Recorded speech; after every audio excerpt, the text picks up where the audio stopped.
क्या आपने कभी गहराई से सोचा है कि आपके जन्म वर्ष का अंतिम अंक केवल एक संयोग नहीं, बल्कि ब्रह्मांड द्वारा चुना गया एक गुप्त संकेत हो सकता है? हमारे जन्म की तिथि, स्थान और परिस्थितियां, ये सभी एक गहरी योजना का हिस्सा होती हैं। एक दिव्य योजना जिसमें आत्मा स्वयं को अनुभव करने के लिए समय, स्थान और स्वरूप का चुनाव करती है।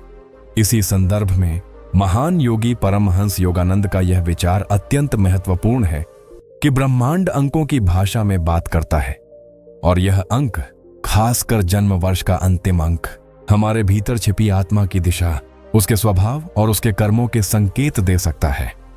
आज ज्ञान की आवाज की इस विशेष श्रृंखला में हम आपको उसी रहस्य की गहराइयों में ले चलेंगे। आपका जन्म वर्ष मान लीजिए 1990 है, तो इसका अंतिम अंक 0 है। यदि यह 1983 है तो अंतिम अंक 3 हुआ। क्या आपने कभी यह विचार किया है कि उस अंतिम अंक का कोई आत्मिक अर्थ भी हो सकता है?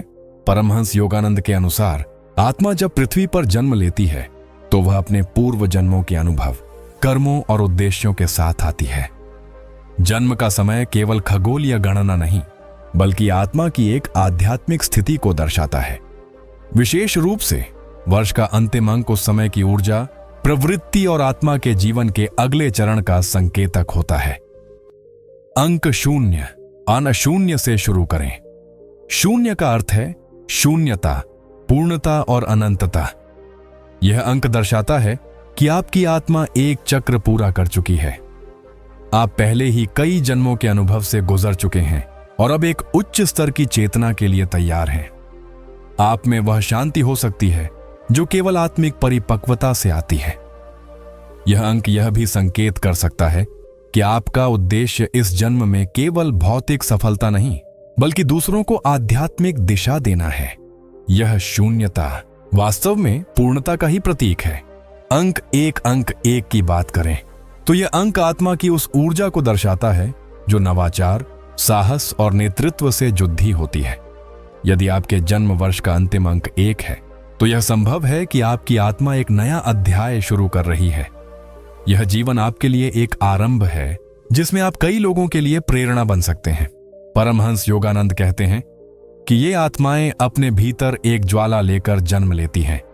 एक ज्वाला जो परिवर्तन लाना चाहती है, जो सत्य की खोज में लगी होती है।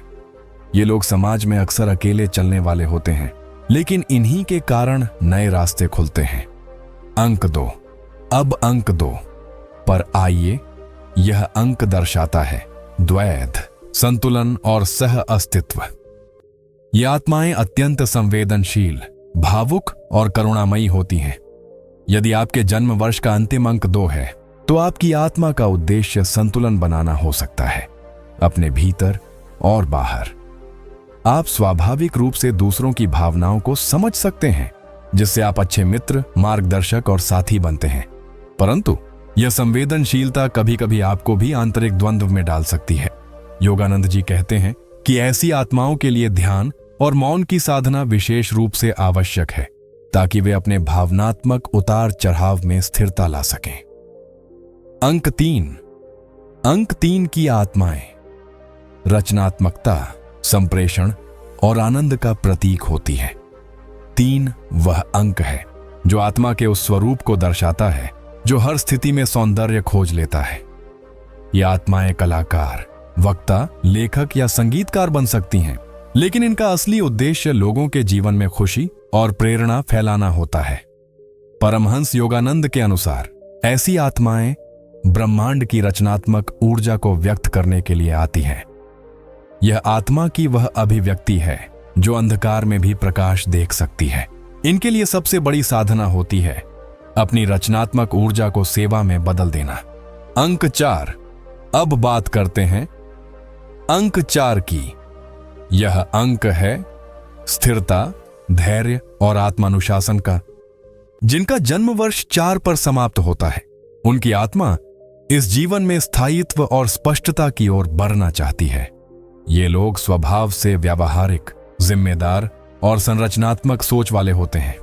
योगानंद जी ने ऐसे लोगों को कर्म योगी कहा है, जो सेवा को ही साधना मानते हैं। इनके जीवन का मार्ग सीधा हो सकता है, लेकिन आसान नहीं। इनकी आत्मा को तप में आनंद आता है। ये आत्माएं समाज का आधार बनती हैं, लेकिन यदि ये अपने आत्मिक उद्देश्य से भटक जाए तो जीवन में भारीपन और थकान महसूस कर सकती है। अंक 5। अंक 5 जीवन में गति, परिवर्तन और साहस का प्रतीक है। यदि आपके जन्म वर्ष का अंतिम अंक 5 है तो संभवतः आपकी आत्मा बदलाव से नहीं डरती। आपने पिछले जन्मों में स्थिरता का अनुभव किया है और अब आप प्रयोग और अनुभव के लिए तैयार हैं। आप यात्राएं करते हैं, बाहर की भी और भीतर की भी। आप में वह ऊर्जा होती है जो लोगों को झकझोर देती है। योगानंद जी कहते हैं कि अंक 5 की आत्माएं सहज ही ध्यान की गहराई में उतर सकती हैं, क्योंकि वे बाहरी दुनिया की विविधता के माध्यम से भीतर की एकता खोजती हैं। परंतु इन आत्माओं के लिए चुनौती होती है, अपने अनुभवों को केवल मनोरंजन के स्तर से ऊपर उठाकर आत्मज्ञान के साधन में बदलना। अंक 6। अंक 6 प्रेम, सेवा और सौंदर्य का प्रतीक है।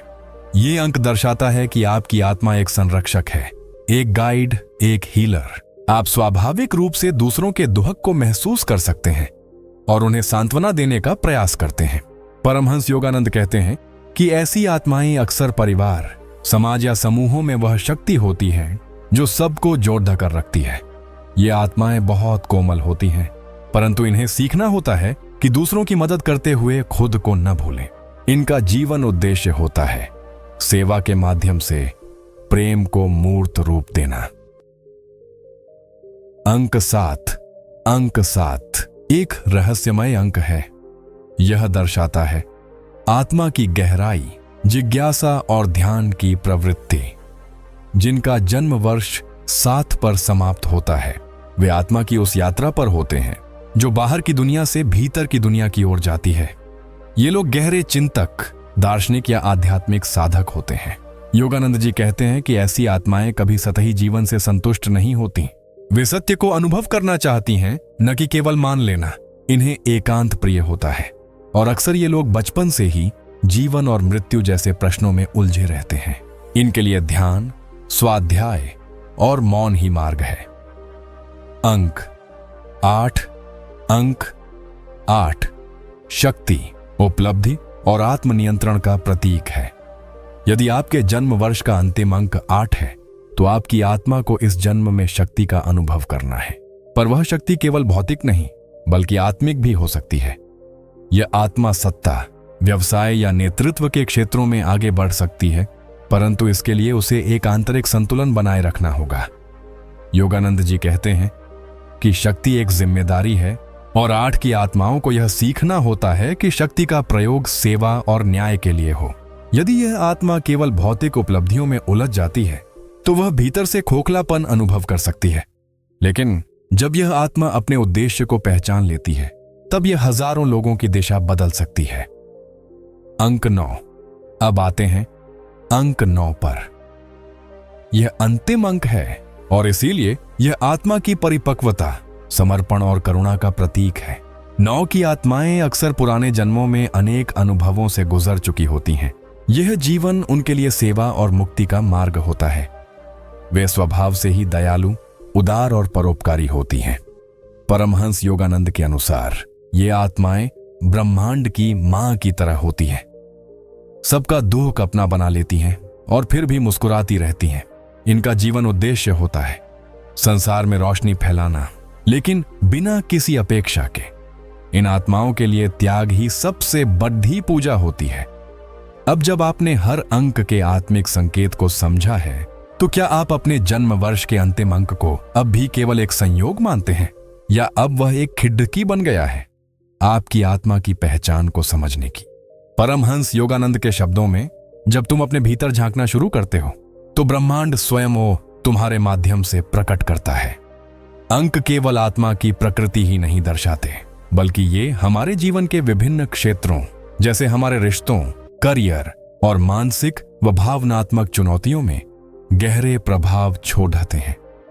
परमहंस योगानंद के विचारों के अनुसार ब्रह्मांड की संख्यात्मक ऊर्जा हमारे कर्म, स्वभाव और विकास के प्रत्येक स्तर पर काम करती है। यदि आपने अपने जन्म वर्ष के अंतिम अंक को पहचान लिया है, तो अब समय है यह जानने का कि वह अंक आपके संबंधों, जीवन के उद्देश्य और आत्मा के संघर्षों में क्या भूमिका निभाता है।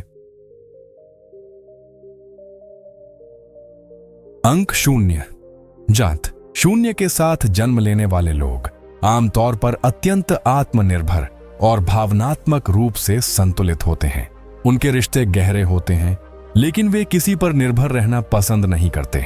वे अपने संबंधों में स्वतंत्रता और गहराई दोनों चाहते हैं। ये आत्माएं दूसरों को सहारा देने में सक्षम होती हैं, लेकिन कभी कभी उनकी तटस्थता या डिटैच्ड स्वभाव रिश्तों में दूरी भी पैदा कर सकता है।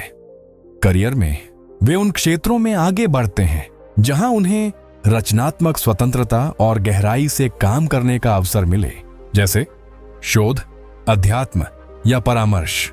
लेकिन इनकी सबसे बड़ी चुनौती होती है अपने भीतर के मौन को दुनिया से जोड़ पाना। अंक 1 की आत्माएं प्रेम में भी नेतृत्व करना चाहती हैं। वे अत्यंत आत्मविश्वासी और संकल्प शक्ति से परिपूर्ण होती हैं, परंतु कभी कभी यह आत्मविश्वास अहंकार में बदल सकता है। रिश्तों में इन्हें यह समझना होता है कि नियंत्रण प्रेम नहीं होता। ये लोग अपने पार्टनर के लिए प्रेरणा बन सकते हैं, लेकिन यदि वे केवल अपने दृष्टिकोण पर अड्डीडीएच जाएं, तो संबंध में सामंजस्य बिगड़ सकता है। करियर में वे नेतृत्व और उद्यम के क्षेत्र में चमकते हैं, लेकिन उनके लिए आत्म अवलोकन आवश्यक है ताकि वे केवल बाहरी सफलता नहीं, भीतर की शांति भी पा सकें। अंक 2 मुंतजा पनीदा साधवा नमायकमा। 2 वाले लोग रिश्तों में बहुत भावुक होते हैं। ये सहानुभूति से भरपूर होते हैं और अक्सर अपने प्रियजनों की भावनात्मक जरूरतों को खुद से ऊपर रखते हैं। इस वजह से वे कभी कभी खुद को खो देते हैं। इन्हें सीखना होता है कि संतुलन बनाए रखें। अपने लिए भी प्रेम उतना ही जरूरी है जितना दूसरों के लिए। करियर में ये लोग शिक्षा, काउंसलिंग, मानव संसाधन जैसे क्षेत्रों में सफल हो सकते हैं, लेकिन यदि इनका भावनात्मक संतुलन डगमगाए तो वे मानसिक थकान या निर्णय की असमर्थता से जूझ सकते हैं। ध्यान और मौन इनकी आत्मा को स्थिरता प्रदान करते हैं। अंक 3 की आत्माएं प्रेम में उत्साही और रचनात्मक होती हैं। वे अपने साथी के लिए जीवन को एक उत्सव बना देती हैं, परंतु कभी कभी वे सतही भी हो सकती हैं। इनकी आत्मा को गहराई से जोड़ने वाला साथी चाहिए जो इनके अंतर्मन की रचनात्मक ऊर्जा को समझ सके। करियर में वे कला, संगीत, लेखन या मनोरंजन की दुनिया में चमकते हैं, लेकिन इनकी सबसे बड़ी परीक्षा होती है अपने जीवन को केवल एक प्रदर्शन न बनने देना। इन्हें अपनी रचनात्मकता को सेवा में बदलना होता है ताकि उनका उद्देश्य गहराई और स्थायित्व से जुड़ सके। अंक 4 वाले लोग रिश्तों में बेहद वफादार और जिम्मेदार होते हैं। वे हर परिस्थिति में अपने संबंधों को निभाते हैं, लेकिन उनकी व्यावहारिकता कभी कभी उन्हें भावनात्मक रूप से कठिन बना देती है। ये लोग अपने प्रियजनों के लिए वह दीवार होते हैं जो हर तूफान से सुरक्षा देते हैं, परंतु उन्हें यह भी सीखना होता है कि भावनाओं को भी अभिव्यक्त करना जरूरी है। करियर में वे इंजीनियरिंग, प्रशासन, निर्माण या किसी भी संरचनात्मक क्षेत्र में सफल हो सकते हैं, लेकिन अगर वे बहुत कठोर हो जाएं, तो जीवन में लचीलापन खत्म हो सकता है।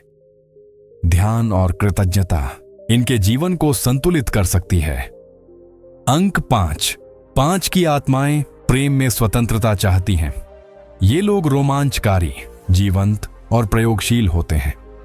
इनके लिए बंधन का अर्थ है घुटन, इसलिए इन्हें ऐसा साथी चाहिए जो इन्हें खुलकर जीने दे। ये आत्माएं अपने जीवन में निरंतर परिवर्तन और नयापन चाहती हैं। करियर में वे यात्रा, पत्रकारिता, मार्केटिंग या किसी भी बदलाव वाले क्षेत्र में आगे बढ़ सकते हैं, लेकिन इनकी आत्मा की चुनौती है स्थायित्व के साथ सामंजस्य। इन्हें सीखना होता है कि स्वतंत्रता और जिम्मेदारी एक दूसरे के विरोधी नहीं बल्कि पूरक हो सकते हैं।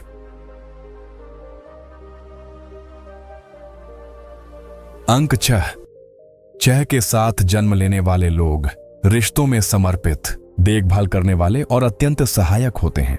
ये लोग परिवार को सर्वोच्च मानते हैं और अपने प्रियजनों के लिए सब कुछ छोड़ दिया सकते हैं, लेकिन कभी कभी यह त्याग इतना अधिक हो जाता है कि वे खुद को खो देते हैं। इनकी आत्मा को यह समझना होता है कि सेवा और आत्मसम्मान साथ साथ चल सकते हैं। करियर में वे स्वास्थ्य, शिक्षा, परामर्श या समाज सेवा के क्षेत्रों में उत्कृष्ट होते हैं। इनकी सबसे बड़ी शक्ति होती है प्रेम और सबसे बड़ी चुनौती होती है संतुलन। अंक 7 की आत्माएं प्रेम में रहस्यमयी और आत्मिक होती हैं। वे सतही संबंधों में विश्वास नहीं करती। इन्हें ऐसा साथी चाहिए जो इनके भीतर की गहराइयों को समझे और स्वीकारे। ये लोग एकांत प्रिय होते हैं, लेकिन यदि इन्हें कोई समझने वाला साथी मिल जाए तो वे अत्यंत गहरे और सच्चे प्रेमी बन सकते हैं। करियर में वे शोध, आध्यात्मिकता, लेखन या किसी भी आंतरिक अनुशासन वाले क्षेत्र में सफल हो सकते हैं, लेकिन इनकी आत्मा की सबसे बड़ी परीक्षा होती है बाहरी दुनिया से संवाद बनाए रखना। ध्यान और साधना इनके जीवन के अनिवार्य अंग होते हैं। अंक 8 की आत्माएं संबंधों में प्रतिबद्ध और संरचनात्मक होती हैं। वे संबंध को एक साझेदारी की तरह देखती हैं, जहां दायित्व, लक्ष्यों और प्रगति का महत्व होता है। लेकिन कभी-कभी यह व्यवहार प्रेम की सहजता को खत्म कर सकता है। इन्हें यह सीखना होता है कि प्रेम केवल एक उद्देश्य नहीं, एक भाव भी है। करियर में ये लोग नेतृत्व, व्यवसाय, प्रशासन और वित्त के क्षेत्रों में आगे बढ़ते हैं। लेकिन अगर ये केवल बाहरी सफलता पर केंद्रित हो जाए तो अंदर से खालीपन अनुभव कर सकते हैं। आत्मा की पूर्ति के लिए इन्हें सेवा, दान और आंतरिक विकास की ओर बढ़ना होता है। अंक 9। अंत में अंक 9। ये आत्माएं प्रेम में बेहद उदार, सहनशील और आत्मिक होती हैं। वे अपने साथी को केवल प्रेम नहीं, एक आश्रय देती हैं, लेकिन इन्हें यह भी सीखना होता है कि अपने भावनात्मक क्षेत्र की रक्षा कैसे करें। ये लोग सभी के लिए अच्छा सोचते हैं, लेकिन अगर इनकी करुणा का दुरुपयोग हो तो ये टूट सकते हैं। करियर में वे समाज सेवा, चिकित्सा, अध्यात्म या किसी भी सेवा प्रधान क्षेत्र में सहज होते हैं, लेकिन इनकी आत्मा का सबसे बड़ा उद्देश्य होता है संसार को कुछ देकर जाना। योगानंद जी कहते हैं कि 9 की आत्मा वह दीपक होती है जो खुद जलकर औरों को रोशन करती है। इन अंकों की आत्मिक व्याख्या न केवल हमें खुद को समझने में मदद करती है, बल्कि यह भी सिखाती है कि हमारे जीवन में आने वाली हर स्थिति, चाहे वो प्रेम हो, करियर हो या संघर्ष, एक गहराई से जुड़ी हुई योजना का हिस्सा है। जब हम इन संकेतों को पहचानते हैं तो हम केवल जीवन नहीं जीते, हम जीवन को जागृत होकर जीने लगते हैं। अब जब आप अपने अंतिम अंक की इस गहराई को समझ चुके हैं तो सोचिए, आपके जीवन की सबसे बड़ी चुनौती क्या रही है? क्या वह उसी अंक की ऊर्जा से जुड़ी थी? और यदि हां, तो क्या अब आप उसे एक नए दृष्टिकोण से देख सकते हैं? हर आत्मा एक विशेष कंपन, वाइब्रेशन से बनी होती है और हर अंक उस कंपन का प्रतीक होता है। परमहंस योगानंद कहते हैं कि ध्यान, मेडिटेशन, आत्मा के उस स्तर को जागृत करता है जो हमें ईश्वर से जोड़ता है। यदि हम अपने जन्म वर्ष के अंतिम अंक की ऊर्जा को पहचान कर उसके अनुरूप ध्यान विधियां अपनाएं तो हमारा आध्यात्मिक विकास कई गुना बढ़ सकता है। आइए अब समझते हैं हर अंक के लिए कौन सी साधना या ध्यान पद्धति सबसे उपयुक्त होती है जो आत्मा की ऊर्जा को संतुलित कर सके और उसे उसके उच्चतम उद्देश्य की ओर ले जाए। अंक 0। शून्य की आत्मा को मौन में गहराई मिलती है। इनके लिए सबसे उपयुक्त साधना है निर्विचार ध्यान, साइलेंट विटनेस मेडिटेशन। इन्हें एक शांत स्थान पर बैठकर बिना किसी मंत्र या कल्पना के केवल अपने विचारों का साक्षी बनना होता है। यह आत्मा के अंदर छुपे ब्रह्मांडीय मौन को जागृत करता है और इन्हें ब्रह्म से एकाकार कर सकता है। तमला सदाबूसा सातो सदान। अंक माइंतर एक वालों के लिए त्राटक ध्यान, त्राटका मेडिटेशन उत्तम है, जिसमें वे एक दीपक की लौ या किसी बिंदु को एकाग्र होकर देखते हैं। यह उनकी केंद्रित ऊर्जा को सही दिशा में प्रवाहित करता है और उनके भीतर की नेतृत्व शक्ति को आत्म अनुशासन से भरता है। अंक 2 की आत्माएं बेहद भावुक होती हैं। इनके लिए भक्ति योग और मंत्र जाप, ध्यान सबसे असरदार होते हैं, जैसे AUM नमो भगवते वासुदेवाय का जाप, जिससे इनकी भावनाएं स्थिर होती हैं और इन्हें प्रेम की ऊर्जा को दिव्यता में बदलने का मार्ग मिलता है। अंक 3 के लिए अर्चनात्मक ध्यान, क्रिएटिव विजुअलाइजेशन मेडिटेशन सबसे उत्तम है। इन्हें निर्देशित ध्यान के माध्यम से सकारात्मक छवियों का निर्माण करना चाहिए, जैसे स्वयं को प्रकाश से भरता देखना या संसार को प्रेम से नहलाता हुआ देखना। यह इनकी कल्पना शक्ति को आध्यात्मिक उद्देश्य से जोड़ता है। अंक 4 को स्थिरता और अनुशासन चाहिए। इनके लिए कपालभाति और अनुलोम विलोम जैसे श्वास पर आधारित ध्यान पद्धतियां सबसे प्रभावी होती हैं। यह इनकी जीवन शक्ति, प्राण को नियंत्रित करती है और मानसिक स्पष्टता लाती है। अंक 5 की आत्माएं चलायमान होती हैं, इसलिए उनके लिए बहुताकतिशील ध्यान, डायनामिक मेडिटेशन या नृत्य ध्यान जैसे ओशो की विधियां अत्यंत प्रभावी होती हैं। यह ध्यान पहले शरीर को मुक्त करते हैं, फिर आत्मा को शांति में स्थिर करते हैं। अंक 6 के लिए करुणा और सेवा भाव को जागृत करने वाली ध्यान विधियां उपयुक्त हैं। मेटा भावना या मैत्री ध्यान, जिसमें हम सभी प्राणियों के लिए प्रेम और मंगल की भावना प्रकट करते हैं, इनकी आत्मा को दिव्यता से भर देता है। अंक 7 की आत्मा रहस्य और मौन की ओर झुकती है। इनके लिए अमंत्रों की गहनता या चक्र ध्यान सबसे उपयुक्त होता है। विशेष रूप से आज्ञा चक्र, थर्ड आई पर ध्यान केंद्रित करने से इनकी अंतर ज्ञान शक्ति प्रबल होती है। अंक 8 के लिए ध्यान और सेवा का संतुलन आवश्यक है। इन्हें कर्मयोग के साथ साथ शक्ति और संतुलन का ध्यान बांध करना चाहिए। AUM नमः शिवाय मंत्र इनके भीतर की आत्मिक शक्ति को जागृत करता है, जिससे वे सफलता के साथ साथ संतुलन को भी पा सकें। अंक 9 की आत्मा सेवा और त्याग की होती है।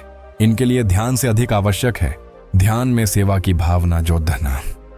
इन पर चटला सो हम ध्यान अंशीस बहुत प्रभावी होता है, जिसमें श्वास के साथ सो, मैं और हम वह का जाप कर आत्मा को ब्रह्म से जोड़ डालते हैं। इससे इनकी करुणा में आत्मिक चेतना का संचार होता है। इन सभी ध्यान विधियों में एक बात समान है, वह है स्वीकृति। जब हम अपने आत्मिक अंक को स्वीकारते हैं तो हम जीवन की हर घटना को एक साधना मान लेते हैं। हर संघर्ष, हर प्रेम, हर असफलता सभी हमें उस दिशा में ले जाते हैं जहां आत्मा परमात्मा से मिलती है। अब समय है कि आप केवल अपने जीवन को देखें नहीं, बल्कि उसे भीतर से महसूस करें। आपके जन्म वर्ष का अंतिम अंक केवल एक अंक नहीं, यह एक पुकार है आपकी आत्मा की। क्या आपने उसे सुना? तो आज से अपने अंक की ऊर्जा के अनुरूप साधना कीजिए।